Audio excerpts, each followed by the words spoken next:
Hello, and thank you for joining Women Talk Money. My name is Alex Roca, and I will be your host for today's conversation. Happy Women's History Month. This is the second event in our three-part series, and we are so excited to have you with us today. Joining me for today's conversation are Ryan Victorin, Vice President and Financial Consultant. Gina Gillespie is Vice President, Financial Consultant. Both of them are based in Massachusetts and are some of our Women Talk Money's fan favorites. As I mentioned, it's Women's History Month, which is a time the Women Talk Money team uses to acknowledge where we've been, celebrate where we are, and plan for where we want to go next. Okay, Ryan, I'm going to start with you. Working with a range of clients every single day, what are some of the common money mishaps that you see? Yeah, thanks so much for having me. And I'm happy to be here with both of you as always. It feels just like a chat amongst friends, so I love it. So, from a mishap point of view, I think the biggest one that jumps out to me has really got to be when we're don't really have the foundation in place. And so, a next natural question is, what's a foundation? So, I always talk about this in the who, the what, and the when. Who are the important people in your life? What are the things you're hoping to accomplish, and when are these things happening? And really sit with that for a little while. That's the first part of the foundation. And then, of course, you want to get organized. That's one of the other things that is very natural to see as almost a misstep, because you might just, as time goes on, you have a, 401k from the old job here, the 401k at the new job there, the brokerage account, the bank account, and it kind of just gets like in a bunch of different spots all at kind of at the same time. So not getting organized and making sure that all of those pieces are working towards that foundational goal that you thought about, I think is also, really important. And then the other thing is, we kind of get stuck in the overwhelm sometimes as women, and we just say, oh my gosh, there's so much to do. And there's this cliche, I know it's out there, but if you've heard the term, don't let perfect get in the way of good. And so we put a lot of pressure on ourselves to say, okay, everything's got to be right. And I can't do this until I'm completely prepared, for all of this. And I would just say, just get started and start somewhere. Again, this is what we're here, to help with. But those are some of the missteps, is not having the foundation, not being organized, or just getting stalled out because it's overwhelming. I love that. And even though it's a line, I think I'm going to put it on a post-it. Don't let perfection get in the way of progress. I Right. appreciate that. Gina, what about you? Anything you want to add to what Ryan said?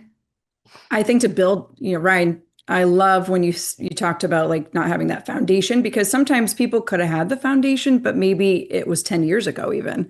So I think one of the things, maybe you haven't looked at your plan in a long time, or you could be in a place where the last time you looked at it, your life was in a different place too, right? So I think one thing to know is that it's not a one-time thing. Oh, I met with a financial professional 10 years ago, I'm good. It's something we have to continue to do too. So I think that's one of the things I think through that we find is that we haven't maybe made changes or acknowledged that we haven't made an adjustment in a long time.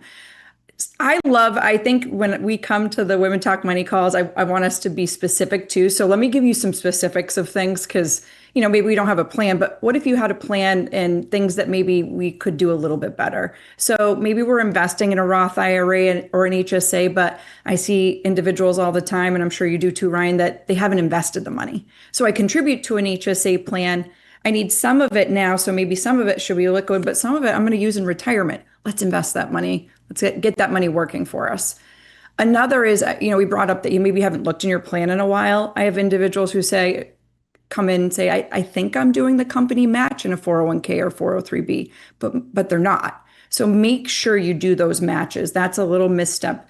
Or they may say, I'm maxing it out, but when you turn 50, you could do catch-up contributions. And I've seen people say, oh, I didn't realize that. So making sure we're not leaving free money on the table, and making sure that we're saving as efficiently as possible as things change for you. Another is leaving a lot of our money in our checking and savings accounts. Ryan and we're going to watch the chat today, and I know a lot of questions around savings accounts and being as efficient as possible. Well, once we've saved in those accounts, let's invest some of that money too to make sure it works for us and it's going to grow for us. So that's, I think, kind of some of those biggest pieces that we talk through. And then lastly, if we have investments, are they the right investments for us? Having someone, a financial professional, help to review those. What are the costs I'm paying? Am I in the right investment allocation? Do I have the right amount of risk? Could I be doing things a little different to make it better? So I think it tends to be scary. I named all these things today, but I just want to give you some specific things that I think. And if you heard one of those, say it's okay. Like we can make them better. Coming to a financial professional can help you to just make things a little bit more efficient and work best for you. I think we tend to have clients at the end say, "Oh, Gina, Ryan, I feel so much better after we meet because there's things that I've been doing well, and there's things that maybe now I'm going to make sure I'm doing them better. I just feel good now." Yeah. That's Agreed. awesome. And thank you for the specifics, Gina, because you just don't know what you don't know. And we're all here to learn and put ourselves in a better position so that we can move forward and focus on what's next. So going off that same sentiment, Ryan, how can somebody know what to do next? Well, I would say that's sort of why Gina and I have jobs, is to help you figure out what's next. But the reality is everybody's situation is different. So again, just like Gina was saying, somebody might say, "Oh, I have all those ducks in a row." And then she mentioned one thing, "Oh, my HSA isn't invested," right? Like, so sometimes it could be really small where you say, "Oh, that's my next, best step." But sometimes it's just revisiting the plan, especially if like markets are really crazy or there's a tax code change or there's a change in your life. This plan that we, would help you with, or that, professional would help you with, or that you have on your own, should be a living and breathing experience that moves with you and flows with life, whether it's changes in your life or changes in the environment around you. And, like, don't bring judgment to this, right? Like I always say, we always should all over ourselves. Like I should have done this, or I should do that, or I should be at a certain place, or I shouldn't have done that, whatever it is. And just like remove the judgment, move forward from where we are, right now, and take a minute to kind of take a breath and reassess. There's never an issue with trying to get help to figure out what your specific next step is, because when we're in this big group like this, it's only sort of general information, but that's what we're here for, to make the one-on-one, make it very real for you. Thank you for that, Ryan. And then Gina, can you quickly explain a little bit about the process of meeting someone like you and Ryan? For people that haven't met with a financial professional, it can be intimidating to get started, maybe not knowing what to expect. So what can those meetings look like? It's a great question because I think the unknown can be really intimidating. So let me kind of share as much as, to give you an idea of what it'll look like and feel like. First, I'll start off with, I know Ryan and I and all the other colleagues we work with, it's a judgment-free zone when you enter these offices. I think about this, that when you walk through the door, we know that you care about yourself and your financial future and you're looking for help. So it's okay. I always share this. Please, no question is stupid. Like ask anything. It could be as simple as, what does a Roth IRA really mean? I've heard of them, or whatever the question may be. When you come into the office, I think the most important thing is the first meetings are just to get to know you better and to understand your financial picture. A lot of the questions we'll get in the chat, sometimes they're specific to you. So we ask questions to help us to answer things like, tell me about, do you have anyone else in your household you're caring for? Are you married? Are you single? Tell me about your goals. Like, what are the things that are most important to you? Sometimes we uncover what are the things that you're really hoping for. You may sit there and when you share your goals out loud, you realize that you want them to become real. And then we create a plan. I really wanted to have my own business, a second home. I would love to help my family with something specific, right? And so that's where Ryan and I come into play to say, okay, how are we going to help map this out? Then we sit down and we say, let's take a snapshot of all of what you have today. How much income you may have coming in, or in retirement, what that may look like. What kind of accounts do we have? Where are they today?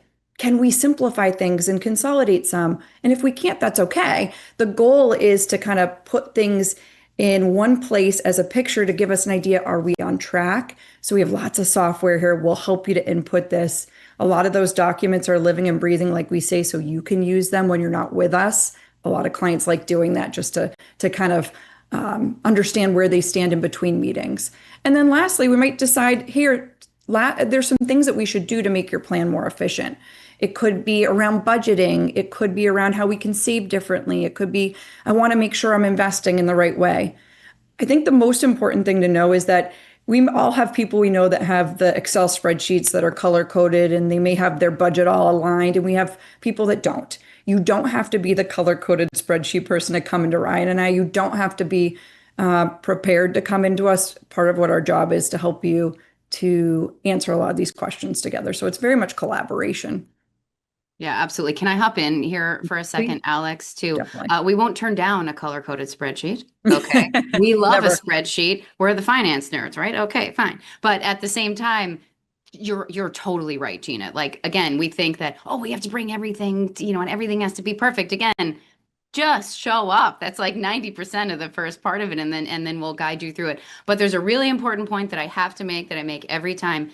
There is no fee or cost to go through this planning process and work with somebody like Gina or myself. As much as we would love to work with all the thousands of people in this conversation, we are representing the colleagues of ours that are like this, and I always that do what I do, what we do rather.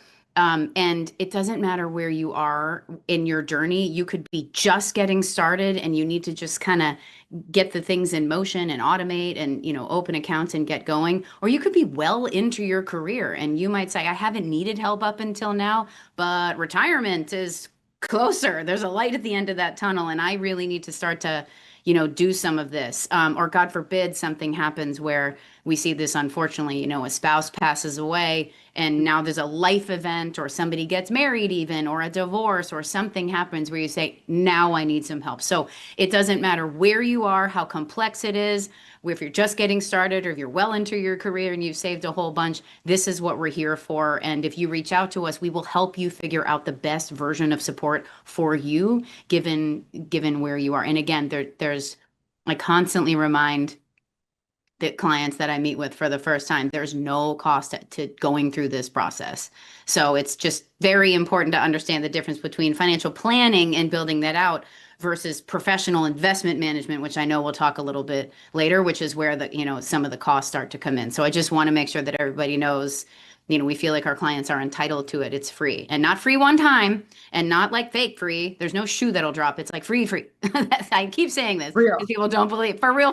Yeah, exactly. For real. Yeah, exactly. I appreciate that call out, Ryan. I saw on the chat somebody asked, well, how do I go about picking a financial advisor? Is there something, a quality I should look for? Is there a certification I should look for?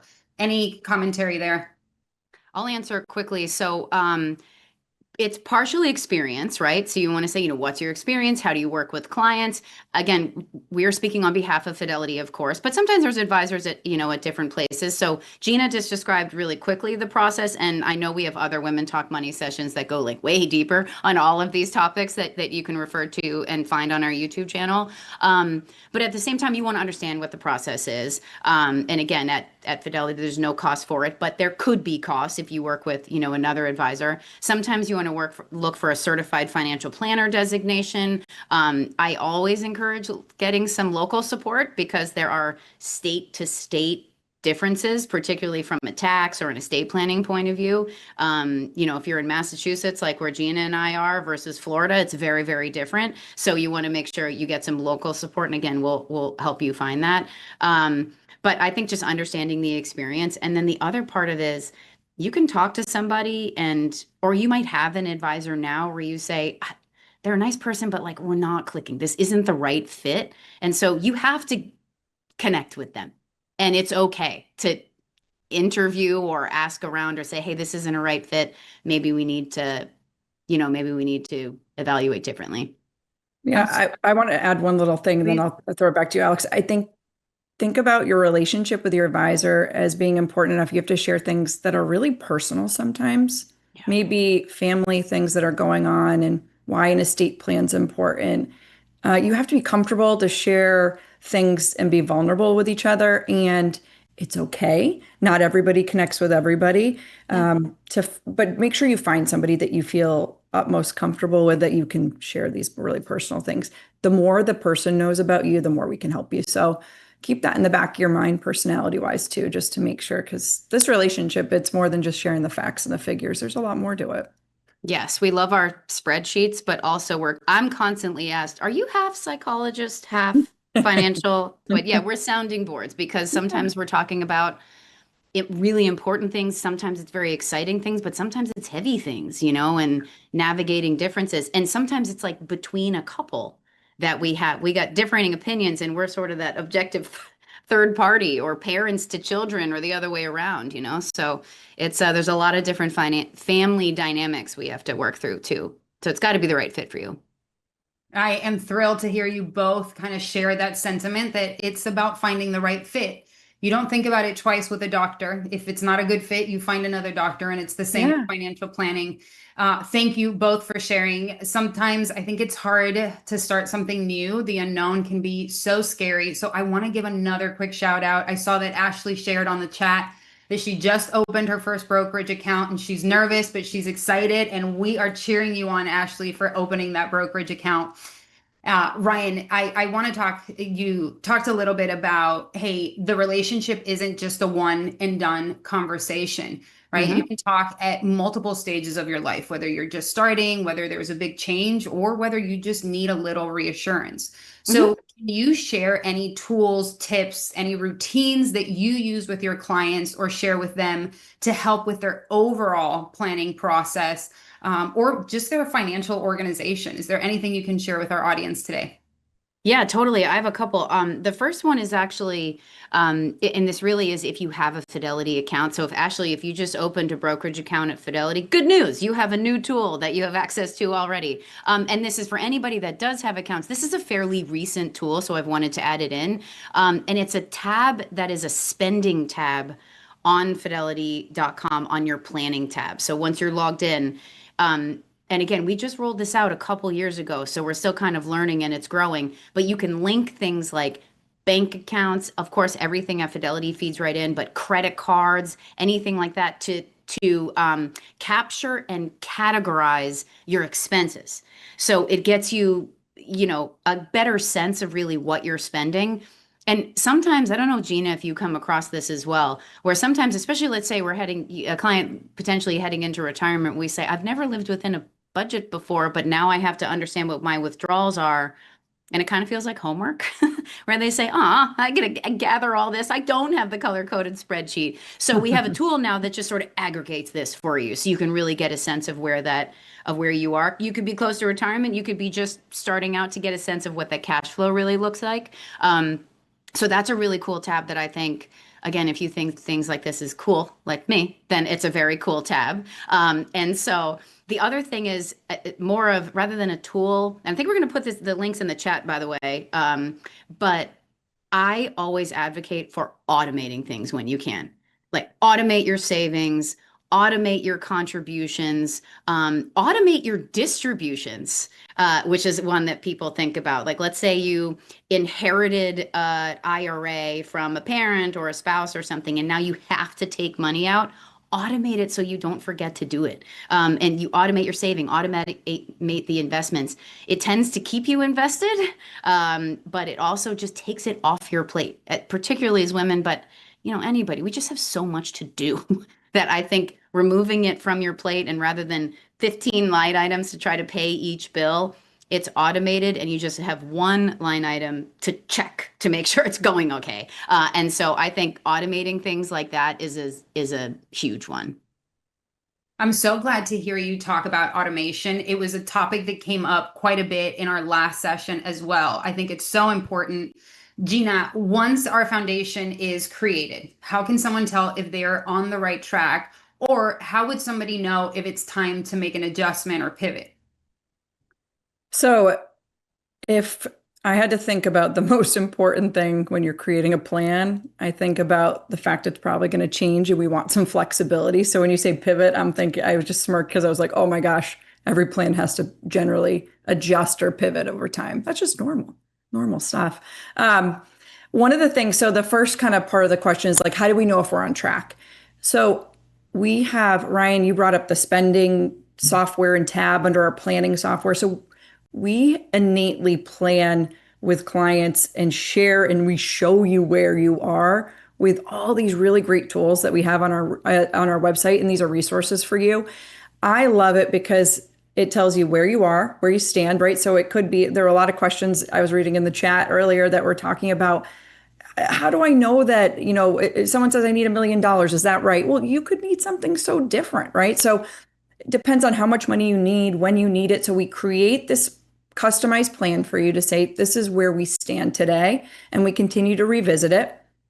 A big part is then when we revisit it, what about pivoting, right? So maybe we were planning and we're on track, and now something changed in our situation. Our expenses went up, and we realize maybe we have to save a little differently. We'll bring up that plan and we'll say, okay, let's check it out. Hey, good news. We're still on track.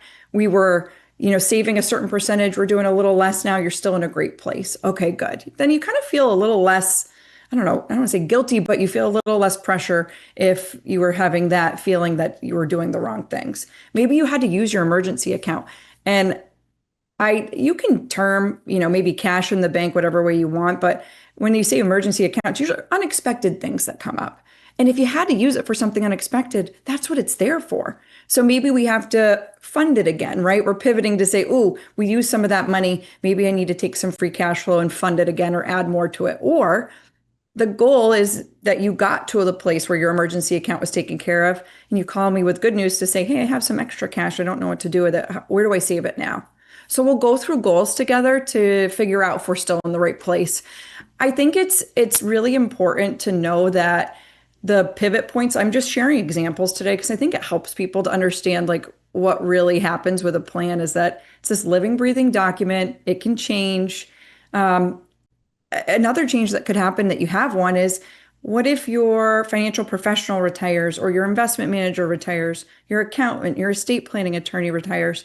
Sometimes we feel like, do we have to start over again? What do we do? So just know, I think that's another piece to think through. Maybe that's when we have to pivot, right? Finding someone else. Here at Fidelity, we take care of you, right? We'll get you the right person. But I think pivots can be scary at times, right? Changes can feel scary. But if you have a foundation in place, it's a small tweak.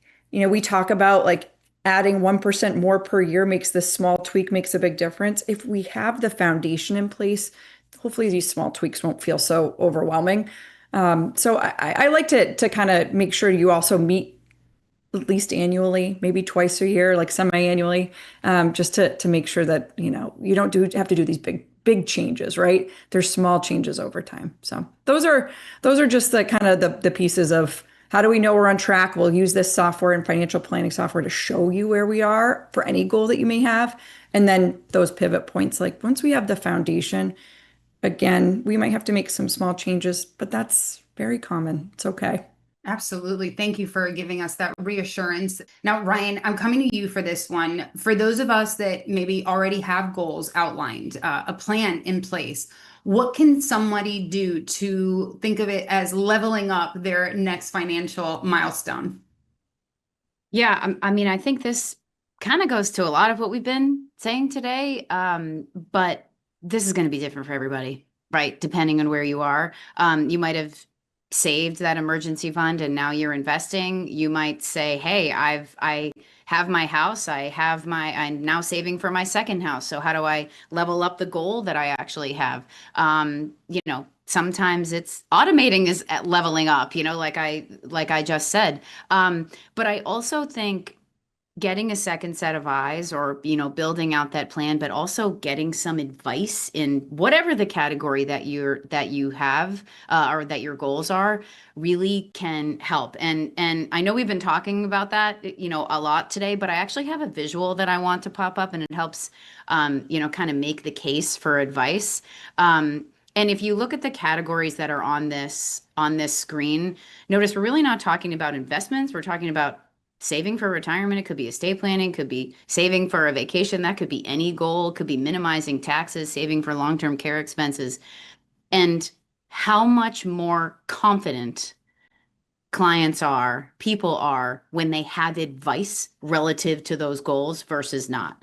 And as much as this isn't an ego thing, This isn't saying me and Gina are the best ever. This is any sort of advice from this, type of situation. If you are more confident, you are more likely to stay invested, more likely to stick with your goals and help you accomplish those goals, and sometimes maybe even faster. So any version of that advice just helps you feel better. And so I just like putting up this visual just to kind of support the case for, either building out, a plan and getting advice from lots of different specialists. Like Gina said, it could be an accountant, it could be an estate planning attorney, it could be a financial advisor. So it's getting advice really can help. A second set of eyes is just to bounce ideas off of, is really supportive.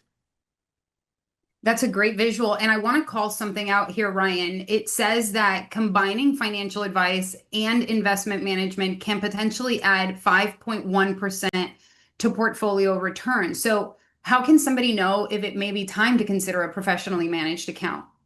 Yes. And this is, like I said before, different from financial planning versus professional investment management. Okay. Those are two different things. They get constantly confused, and justifiably so, because we like to use the same words to describe different things, or different words to describe the same thing in this industry. So it's totally understandable.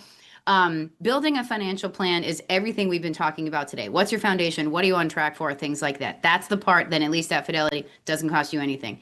Professional management, professional investment management, is when you hire either like a digital type of experience if you're just getting started, or you're hiring a team or a person to manage the investments for you. And this is where the cost comes in. So whether you need something like this, ask yourself some of these questions. This is kind of where, I start.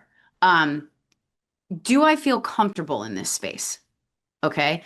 Do I know the jargon? Do I know the terminology? And do I even have time to consider this? And I'll give you an example of a woman I was just meeting with.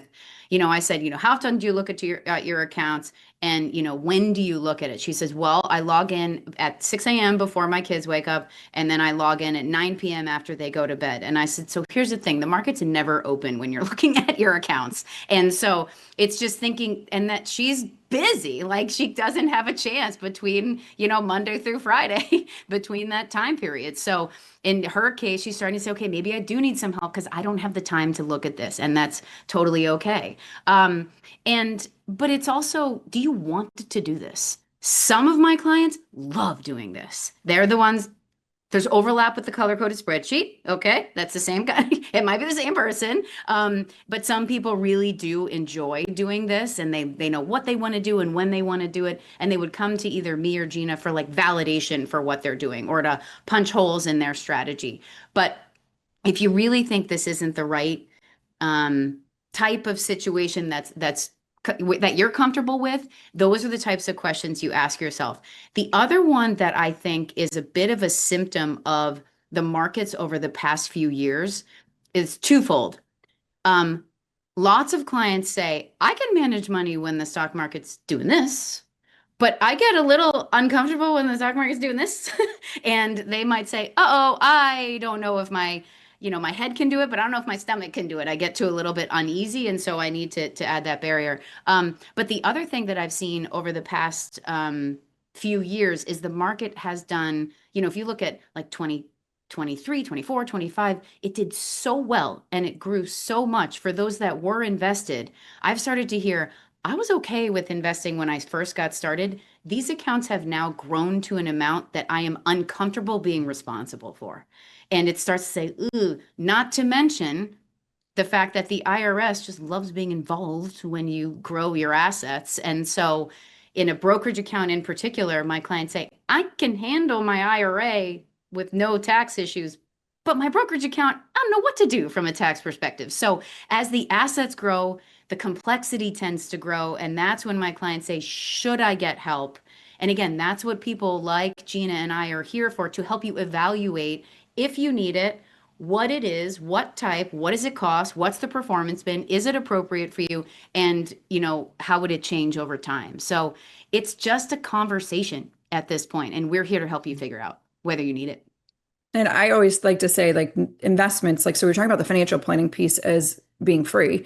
Investments, that vehicle that drives, if it's professional management or not, they have costs associated with them. So it's not always just I don't have any costs or I have costs. No, there's always costs. So it might just be a small incremental cost to get help too. So Ryan and I always try to figure out what's best for you and your situation. Now, with that, I think it's time for our special live Q&A. Ryan, Gina, I'm going to let you guys choose the questions from the chat. Reminder to everybody, this is rapid fire, meaning the answers are going to be probably on the shorter side so that we can get to as many of them as possible. So Gina, why don't you start us off? So Lori had asked a really great question today, and we're so excited. Ryan and I love to hear from everyone. So lots of really good questions there's hundreds and hundreds. So Lori had a question. I'm 2 to 3 years away from retirement. What should I be doing now to minimize taxes during my retirement years? I love this question because it's really specific to the fact that we've always been known, hey, save, tax deferred accounts, save. And we oftentimes find if that's the only place we've saved, we only have one option to pay ordinary income on those accounts. So Ryan and I are here. We love to work with clients to be efficient. And how to build efficiency isn't just around how we take income, it's what accounts. So if you're 2 to 3 years from retirement, I think diversification of types of accounts is really important. Do we have money in non-retirement accounts? Do we have money in retirement tax deferred accounts? Do we have money in tax exempt accounts? Those could be HSAs or Roths. When you retire, if we have different types of accounts that you can save in, then what ends up happening is you have a lot more flexibility of where we keep our tax bracket. So that's one of my favorite, that was such a great question. Look at the types of accounts you have. This is a really great opportunity to go meet with someone like Ryan and I for them to help you to look to say, based off of these things, this is where I think you should save today. I love that. I'm going to answer a few of them kind of like rapid fire almost. Mhm. There's one is there a formula to determine how much you need to retire? Okay. There's a whole session on retirement planning, Alex, that I know that, we've been a part of. So I would definitely look at some of the YouTube. I think we might have even put it in the chat as well, our YouTube channel to go deeper on this. But the other thing is I hear a lot, what's my number that I need to retire? And I would say it depends on what you're spending. So it's not a particular number. It's not a particular formula. You have to see how to cover the expenses you've got in retirement. There's one kind of specific, is it better to take a monthly pension or take out a lump sum? Oh, there's an example that's very specific for you. Okay. You have to run those numbers and understand it. It's exactly what we can help you with. And then that's a really good example. I don't want to step up, Ryan, that we also love to do, some pensions are really efficient and some aren't. Yeah. So bring it into a person like Ryan or I, and we will go through and do a full review and we'll say, hey, here's your options. And based off of how much income will they give us per the asset? So every pension or those strategies can be very different. Some are really efficient, some aren't. So I think that's a good opportunity to do a specific review. Yes. So there's one question for sure I want to answer, and I want to provide another resource. And I realize I should have said this, Alex, at the start. There's a question from Carrie that says, what do you suggest clients use as an estimate for healthcare in retirement, both in the gap years and those who will be on Medicare? And I saw a couple other questions like, what if want to retire early? How do I account for that? So there's one resource I want to plug, which is if you go to fidelity.com/Medicare and you are over 64, you can meet with a Medicare specialist. Not me and Gina. That's not what we do. They're great. We provide that resource. We also can use some estimates in the the financial plans that we build, because a lot of people pay really similar costs when it comes to Medicare, but it's those other plans that will help you with. So that's a really specific one. And as Gina is looking for some other questions, there's a theme I'm seeing, which is around volatility, which is in the current environment that we're in. And it could be what's happening right now, but I would relate this to any time there is volatility in the markets, okay? It's rough when the markets are not great. We're getting a lot of questions. I know I am, Gina, getting a lot of questions from my clients right now.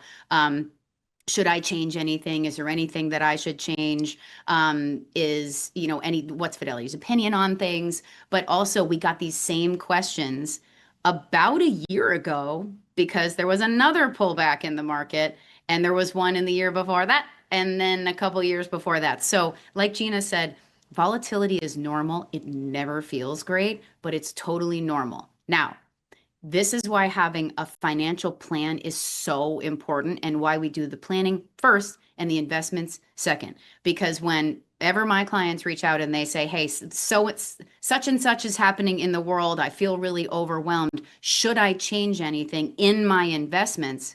I always say, let's look at the plan first and see if anything has fundamentally changed for what you're on track for. If the answer is no, then we have a discussion about your comfort level with risk. So this is a really important time to get the foundation in place. It's okay if you haven't until now. I would spend some time on it, because whether it's what's happening right now in the markets or it's something, it could be this year, next year, whenever it is, you want to make sure you have that kind of all-weather type of portfolio and you know how things will come. And I usually say, visualize that it could go poorly. How do we take action when things are going okay, so that we don't emotionally react when things get tough? So that's, I had to hit the volatility theme, Gina, that I saw. I don't know if you saw any other questions you want to answer. There's some Yeah, good let me ones. get through some of these other ones. Where can I put a chunk of money where it'll grow, but I can access it opposed to having it in a bank? There's also questions around high yield savings versus where they can put money. So at Fidelity, you can have this thing called a brokerage account. It's a non-retirement account, and you can put different things in it. You could have a money market, which is a liquid savings vehicle. The interest rate on money markets can be much higher than what you would find at the bank. You can link it to your bank account so it can move it back and forth, electronic fund transfer, 24 to 48 hours, most banks. So again, you can get access. You can get ATM cards for free on those accounts. You can take out money at any ATM in the country, and we'll reimburse you a lot of those fees if it's the right type of account. So anyway, I bring this up because when you're thinking about where can I have money that you can still access it, brokerage accounts are great. If there's extra money in there, we can start investing it with you too to help you grow. So that was answered a couple questions in there too. Ryan, I didn't know if you saw anything that you wanted Yeah, to. I saw actually a question that I get fairly frequently, and it's from Donna, and she was asking about the 5-year rule around a Roth IRA. This is a really specific one, but also has a general answer. I think people have a lot of questions about this too. I get this question a lot. When you do a Roth conversion, which means you take money from a regular IRA and you put it into a Roth, you then have to wait 5 years before you withdraw from the Roth for the growth to be tax-free. That's where the 5-year rule, and it's on every conversion where that actually happens. So that's what that refers to, Donna. If you start to look at that. And then I saw a couple, Gina, to your point, I have a little bit of money. Where would I start? I would look, do you have a little bit of money in general? Build an emergency fund. If you've built your emergency fund and you have a little bit of money to invest, do what Ashley did and open a brokerage account. You're exactly right, Gina, for what we did. I'm still real proud of Ashley for doing that. Yeah. And getting started. You can invest with $1, like just really get going in it, and you can start to learn more about it. I also saw a question, I'm scanning for it here, and it whipped right by me, where someone said, it seems like the resources are about saving for college. And what if you're not Katie, planning on having kids? You both saw that too. Yeah. None of what we've talked about today has anything to do with having kids. It's all just saving. So I'm assuming that maybe the person asking this question is a little bit younger, maybe not though. But everything we're talking about is for no matter what your goals are. Some of our clients have kids, and college savings is important. Some of our clients are leaving a legacy to their kids is important. And some of my clients have kids and they say that number better be 0 at the end. I already paid for those kids. That's not my goal. Like it totally depends on who you are. This is what I mean, judgment-free zone. However you want to do it.